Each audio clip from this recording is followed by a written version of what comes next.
दोस्तों ये stranger company का XP 1500 वाट एम्पलीफायर है और इसमें प्रॉब्लम क्या है वो हम जानेंगे। इसमें सप्लाई इनपुट नहीं हो पा रहा है। इसकी क्या वजह हो सकते हैं कि इसमें सप्लाई नहीं आ रहा है। इसको हम किस प्रकार से रिपेयर करेंगे, इसको आज हम इस वीडियो में जानेंगे। नमस्कार, मैं हूँ धनंजय। बहुत बहुत स्वागत है आपका टेक्निकल DKB चैनल पे। तो चलिए शुरू करते हैं। यहाँ सबसे पहले मेरे पास है सीरीज बोर्ड। अब इस सीरीज बोर्ड में हम इसके सप्लाई को इनपुट कर दिए हैं। एक स्विच यहाँ पे पावर ऑन आपका दिया हुआ है, इसको हम ऑन करते हैं। तो ऑन करते ही सीरीज बल्ब ग्लो करने लगा, इसको हम ऑफ कर देते हैं। दोस्तों ये जो एम्पलीफायर है, मैं इसके कवर को निकालूंगा उससे पहले मैं सभी पेच को पहले ही निकाल दिया हूँ और इसको ढक्कन को हम इस प्रकार से निकाल लेते हैं। और यहाँ पे ऑडियो ड्राइवर बोर्ड है और यहाँ पे इसका मॉड्यूल है जिसमें 1943 और 5200 ट्रांजिस्टर लगा हुआ है। 1 2 3 4 5 6 7 8 9 10 पूरे 20। यहाँ पे इसका सप्लाई ट्रांसफार्मर है और यहाँ पे इसका स्पीकर आउटपुट के लिए ट्रांसफार्मर दिया हुआ है। सभी प्रकार की जानकारी और किस प्रकार से इसे रिपेयरिंग करना है, सारा कुछ हम इस वीडियो में जानने वाले हैं। अगर आप चैनल पर नए हैं तो चैनल को जरूर सब्सक्राइब करें।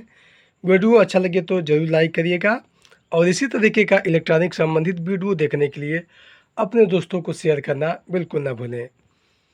तो दोस्तों यहाँ पे है सप्लाई सेक्शन। सप्लाई यहाँ से होकर के इसके मॉड्यूल पे आता है और मॉड्यूल के जगह से यहाँ से प्लस और माइनस की सप्लाई इसके ड्राइवर बोर्ड में जाती है।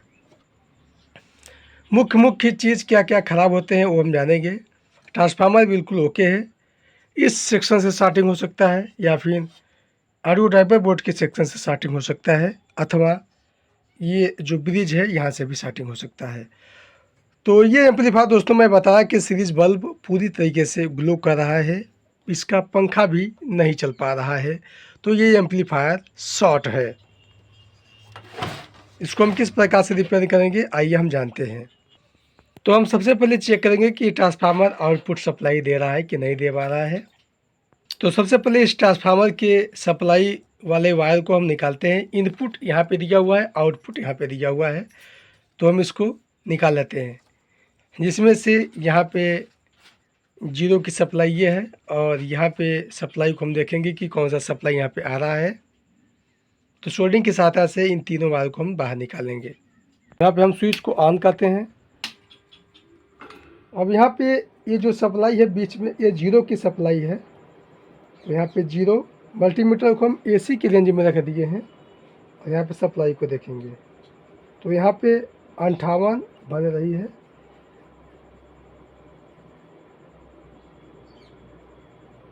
58,058 की सप्लाई यहाँ पे बन रही है। तो यानी कि ये जो ट्रांसफार्मर है ये बिल्कुल ओके है। इसको हम दोबारा से लगा देते हैं। थोड़ा सा यहाँ पे ध्यान देने वाली बात है कि इसकी जो सप्लाई निकालने के बाद सीरीज बल्ब बिल्कुल बंद हो चुका है और पंखा चल रहा है, यानी कि स्टार्टिंग अब इसके बाद से है। तो हम किस प्रकार से देखेंगे, पहले हम इस तार को जोड़ देंगे एम्पलीफायर को ऑफ करने के बाद। यहाँ पे इसके सप्लाई को हम जोड़ दिए हैं। अब दोबारा से हम अगर एम्पलीफायर को ऑन करें तो वही कंडीशन देखने को मिल रहा है और यहाँ पे फैन भी इसका नहीं चल पा रहा है।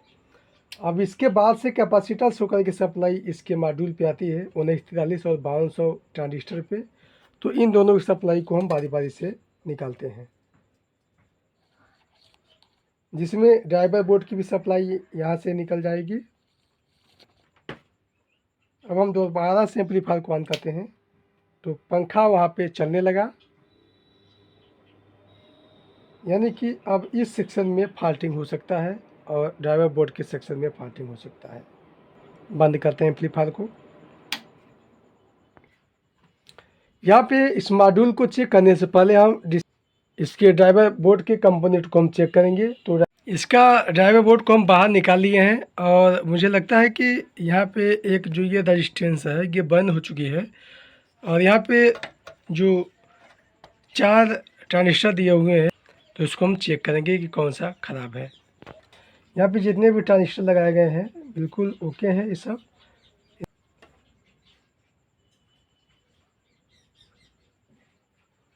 देख सकते हैं टोटल ट्रांजिस्टर यहाँ पे बिल्कुल सही है।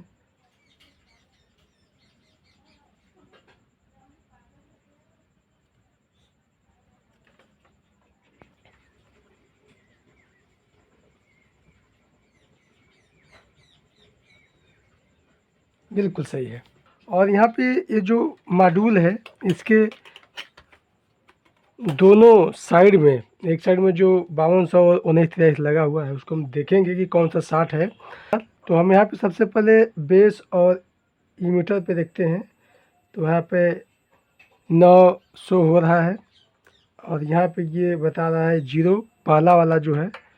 और इसी प्रकार से हमने इस बेस और इमीटर पे चेक किया तो ये 0 बता रहा था। तो मुझे लगा कि ये वाला MOSFET 60 है, तो इसका रजिस्टेंस को हम इसके रजिस्टेंस को हम बाहर निकाल दिए तो ये मुझे एक इसका शॉर्टिंग देखने को मिला। अब उसी प्रकार से हम पहले वाले को देखते हैं निकाल करके। सभी जो इसका रजिस्टेंस है इसको बाहर निकाल लें, तब उसके बाद चेक करें, अथवा ऐसे ही आप चेक कर लें। तो हम पहले वाले को भी निकाल लेते हैं। तो यहाँ पे देख सकते हैं ये पहला वाला भी ट्रांजिस्टर 60 है। इसके रजिस्टेंस को हमने निकाल लिया बेस और इमीटर के। यहाँ पे देख सकते हैं शॉर्टिंग बता रहा है। तो ये 2 ट्रांजिस्टर इसमें का 60 है।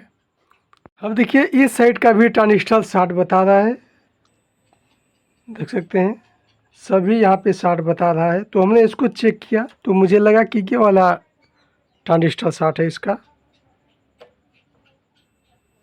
देख सकते हैं 0 बता रहा है। अब यहाँ पे इसके रजिस्टेंस को हम बाहर निकाल दिए हैं और यहाँ पे देखेंगे क्या ये वास्तव में 60 है। तो यहाँ पे ये 60 बता रहा है, लेकिन और देखेंगे तो यहाँ पे अब शॉर्टिंग हट चुकी है। अभी आपने देखा कि ड्राइवर बोर्ड में का एक रजिस्टेंस जला हुआ था हल्का, और यहाँ पे 3 ट्रांजिस्टर यहाँ पे देखने को मिला, 1 2 और 3। इसके साइड में अगर देखें आप तो ट्रांजिस्टर कुछ इस प्रकार से यहाँ पे लगाया गया है, 5200 और 1943। ब्रिज रेक्टिफायर यहाँ पे जो ब्रिज है, ब्रिज बिल्कुल सही है। स्विच यहाँ पे थोड़ा सा जला हुआ दिखाई दे रहा है और ये अच्छी तरीके से काम नहीं कर पा रहा है। अब इसके सप्लाई को भी हम लगाते हैं बोर्ड में और उसके बाद देखते हैं कि क्या रिस्पांस बता रहा है। बोर्ड में इसके वायर को लगा दिए हैं और इसके यहाँ पे हम स्विच देते हैं। स्विच ऑन करने पर यहाँ पे पावर दिखाई दे रहा है और वहाँ पे पंखा भी चल रहा है, आवाज़ भी कर रहा है।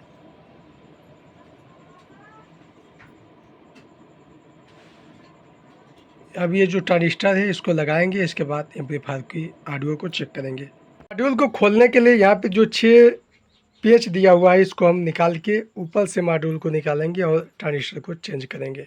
6 पेच को हम निकाल लिए हैं। अब इसके बाद हम इसके मॉड्यूल को भी निकाल देंगे। अब इससे हम काम कर सकते हैं। इस प्रकार का यहाँ पे ट्रांजिस्टर लगाया गया है C5200 और यहाँ पे 1943। तो 5200 का 2 है और 1943 का 1 है, क्योंकि प्लस साइड 5200 लगता है और माइनस के साइड 1943 लगता है, जैसा कि यहाँ पे आप देख सकते हैं।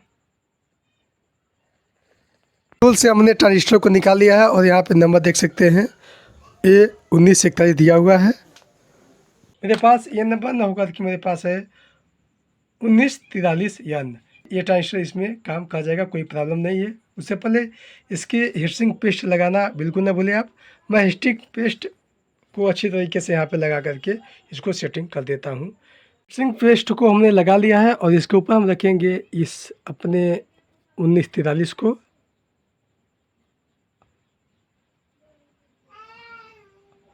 और इसको लगा देंगे।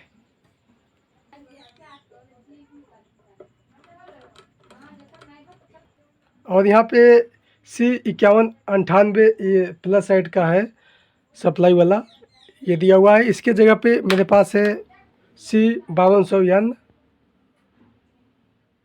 तो ये भी काम कर जाएगा। ट्रांजिस्टर को लगा दिए हैं 1 2 और 3 और इन तीनों पर हम अच्छे से सोल्ड कर लेंगे।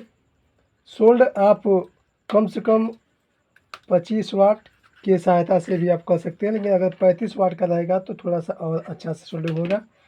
मेरे पास यहाँ पे 60 वाट का सोल्डरिंग है, मैं उसी से यहाँ पे सोल्ड कर रहा हूँ। सोल्ड करने के बाद जो रजिस्टेंस जैसे था हम ठीक उस प्रकार से उसी तरीके से लगा करके सोल्ड कर देंगे। सभी को लगा दिए हैं और एम्पलीफायर को चालू कर दिए हैं और यहाँ पे सप्लाई आ रहा है, पंखा भी चल रहा है। अब इसका हम ऑडियो टेस्ट करेंगे। पीछे साइड में इनपुट कर दिए हैं और यहाँ से बीटी वाले डिवाइस से आउटपुट कर दिए हैं। अब दोस्तों अब इस एम्पलीफायर का हम आउटपुट को चेक करेंगे कि ये आउटपुट दे रहा है कि नहीं दे पा रहा है। मास्टर वॉल्यूम को यहाँ पे हम बढ़ाते हैं।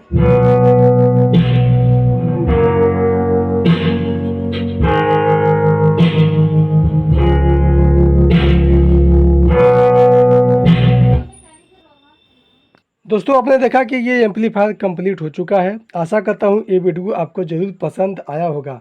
आज के लिए बस यही तक। अगले वीडियो में हम फिर मिलेंगे एक नए वीडियो के साथ। तब तक जय हिंद, वंदे मातरम दोस्तों।